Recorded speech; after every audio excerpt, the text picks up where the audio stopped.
But it was the two guys that had just signed. Marquese Chriss literally signed, and the announcement was made, what, like 5 hours, 4 hours before the game actually started. We got the email from Mavs PR that he had been officially signed. And Theo Pinson the day before. Theo Pinson, after the game, said that he was just playing Madden. He was about an hour away from going to the G League showcase. And then his agent was like, "Don't go anywhere. Don't leave. You're getting signed by the Dallas Mavericks." And he was like, "Oh, cool." And then he went to Minnesota, and then he was there with the Mavericks in Minnesota, and then he ended up playing in this game. An incredible, incredible like string of events for him in his life. But what did you see from Pinson and Chriss in this game? Oh, I mean, Theo played 21 minutes. Marquese Chriss played 16 minutes.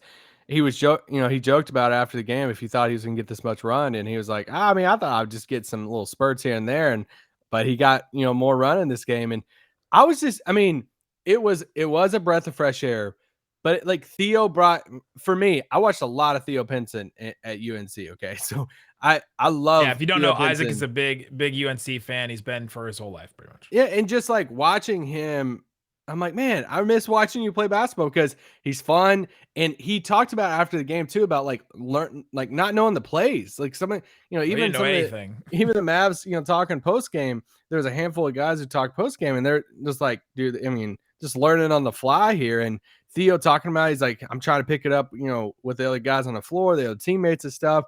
He was making rotations and stuff, just hustling. I mean, this is what he did at UNC. He was like the secondary playmaker. He could handle the ball some.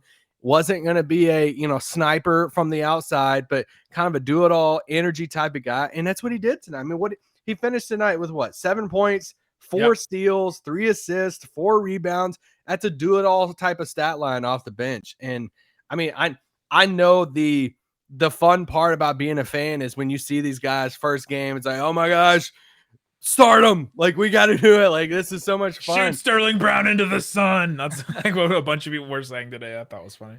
It's like Sterling had a really good game, guys. Yeah, he did. But, yeah, that's the funny part about that game. But for Theo, it's like, man, Theo and Marquese Chriss. I mean, I want to, and we'll have a bigger conversation about Chriss in a second. But like, I thought Theo played great, and for the amount of time he's going to be on this team, I mean, if he keeps on playing like this, does it prove that, hey, I need a spot on this team because I love watching him out there.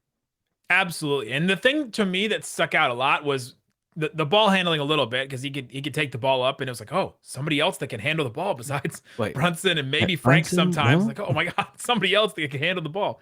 It was the way he moved the ball, right? It was quick. In the first half, when the Mavericks offense was really humming, unless it was just Jalen Brunson isolating on somebody, which is normal for the Mavs offense. But it was the ball movement. It was the ball swinging around and moving around and guys moving. And you have to do that when you have brand new guys and you have a roster that is less talented than the roster that you're playing up against, right? You have to be able to take advantage of moving and hustle and get to a spot and move the ball around, create some movement and some action in order to to get a good shot, because nobody else on that team could get a shot off themselves besides Brunson.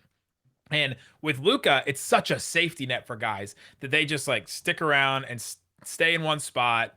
And Luka just isolates, and it gets real stagnant real fast. And so the offense just feels real stagnant real fast. But when you don't have that safety net, like Brunson is not that much of a safety net for everybody just yet. He's getting to that point, but he's not that much of a safety net to where guys have to move. And so when the ball was moving around, Pinson was out there just whipping it around. Like he would get the ball, see an open guy, and just dish it over to them, because that gets the defense scrambling. Then all of a sudden, guys are trying to recover really fast, and they're trying to rotate from really far away. And then all of a sudden, you find somebody like Marquese Chriss underneath the basket, Moses Brown underneath the basket, somebody in the Sterling Brown in the corner for a 3, something like that.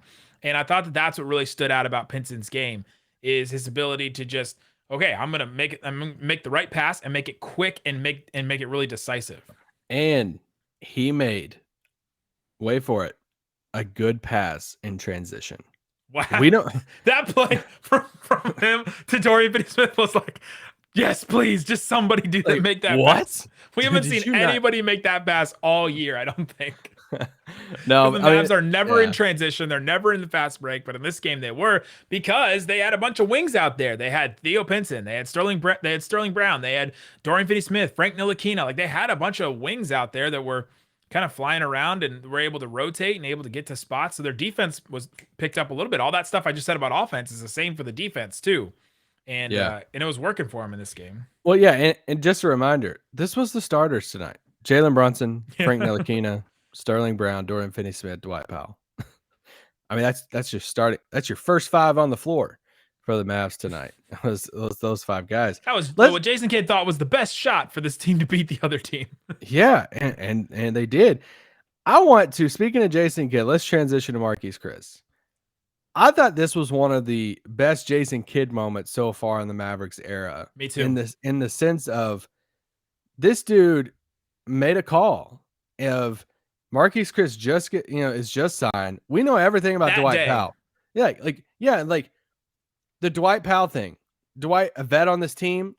Dwight Powell, a guy that the leadership council, remember those days?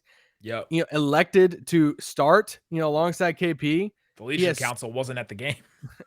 He has so much respect, in that locker room, in the organization. He started this game. And for Jason Kidd to make that call in the middle of the game and see Marquese Chriss is defending Karl-Anthony Towns that way. He is giving his energy. He's just playing better. And for him to make that call of a guy who just signed the same day to let Chriss play that out, incredible coaching move by Jason Kidd. Yeah, I thought it was an incredible decision. And I asked him about it after the game. And I said, what made you decide to leave Marquese Chriss in there late and essentially basically close the game out for the Dallas Mavericks? Powell played 7 minutes in the second half. Marquese Chriss played almost 14 minutes in the second half. He almost played double as much as what Dwight Powell did. And Boban only played 2 minutes, and Moses Brown didn't play at all in the second half.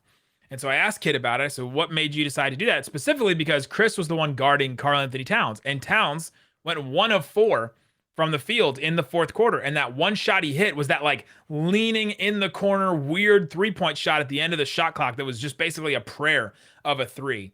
And Jason Kidd said, Marquese Chriss made it hard for Karl-Anthony Towns on the catch. That's one of the things he saw early in the game. He said he saw Marquese Chriss playing well early. He made it hard for Karl-Anthony Towns on the catch. And he said he also knew him early in his career and he trusted him to close out that game. Now, that was really interesting to me because Kidd never coached Chriss, so maybe he ran into him in some way, shape, or form. But the fact that he trusts Marquese Chriss in that moment, and the transitive property says that he did not trust Dwight Powell in that moment because of everything he saw in the beginning of this game. Powell got destroyed by Towns over and over again.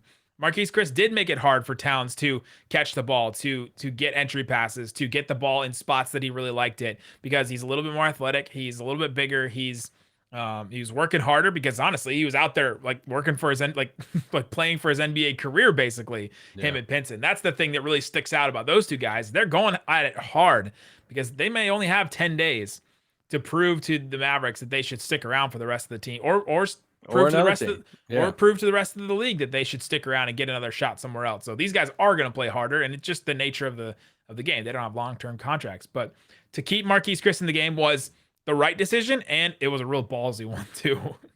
Oh yeah, 100%. And not to put, Moses only played 2 minutes in this game. Boban played 7 minutes, and it's just the fact that he saw a player that they just signed the same day playing well, giving him energy, and is like, I'm gonna ride this out and let this. I kept on waiting for Dwight to get up off the bench. I'm like, oh, they're going back to bring Dwight back in, and they never did. I'm like, man, hats off for you to that because Towns was obviously struggling.